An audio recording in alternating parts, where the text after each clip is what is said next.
കൊല്ലം ചിതറയിൽ 5 സംഘം യുവാവിനെ കുത്തിക്കൊന്നു. തുമ്പമൺ സ്വദേശി സുജിനാണ് കൊല്ലപ്പെട്ടത്. ലഹരി ഉപയോഗം ചോദ്യം ചെയ്തതിലുള്ള വൈരാഗ്യമാണ് കൊലയ്ക്ക് കാരണമെന്നാണ് പോലീസ് നിഗമനം. എസ് വിനീഷ് വിവരങ്ങളുമായി. വിനീഷ്, എന്താണ് സംഭവിച്ചത്? എപ്പോഴായിരുന്നു ഈ കൊലപാതകം നടന്നത്? കഴിഞ്ഞ ദിവസം രാത്രി 10:30 ഈ സംഭവങ്ങളുടെ തുടക്കം.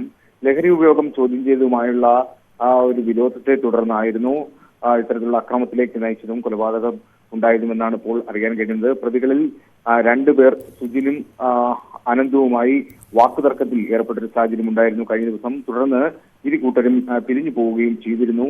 11 മണിയോടുകൂടി തുമ്പമൺ തൊടിയിൽ സുഹൃത്തുക്കളുമായി ക്യാരംസ് കളിച്ചതിനു ശേഷം ഈ സുജിനും അനന്തുവും കൂടി വീട്ടിലേക്ക് ബൈക്കിൽ വരികയായിരുന്നു.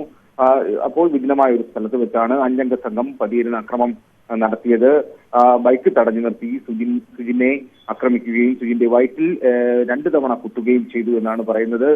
ഇത് തടയാൻ ശ്രമിച്ച സുഹൃത്ത് അനന്തുവിനും കുത്തേറ്റു. അനന്തുവിന്റെ മുതുകത്താണ് കുത്തേറ്റത്. തുടർന്ന് പ്രതികൾ ഓടി രക്ഷപ്പെട്ട സാഹചര്യമായിരുന്നു ഉണ്ടായത്. സൂര്യജിത്താണ് കുത്തിയതെന്ന് ഇവർ പോലീസിനോട് മൊഴി നൽകുകയും ചെയ്തിട്ടുണ്ട്.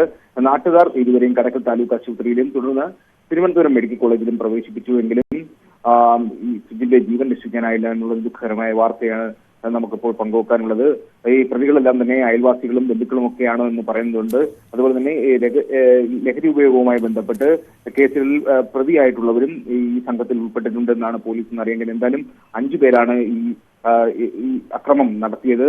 തുമ്പമൺ തൊടി സ്വദേശികളായ വിവേക്, സൂര്യജിത്ത്, ബിജു, മഹി, വിജയ് എന്നിവരാണ് പ്രതികൾ. ഇവർ ഇപ്പോൾ പോലീസ് കസ്റ്റഡിയിലാണ്. പോലീസ് ഇവരെ വിശദമായി ചോദ്യം ചെയ്ത് വരികയാണ്.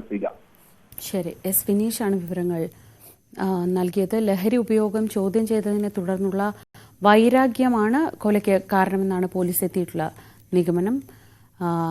വിനീഷാണ് വിവരങ്ങൾ നൽകിയത്.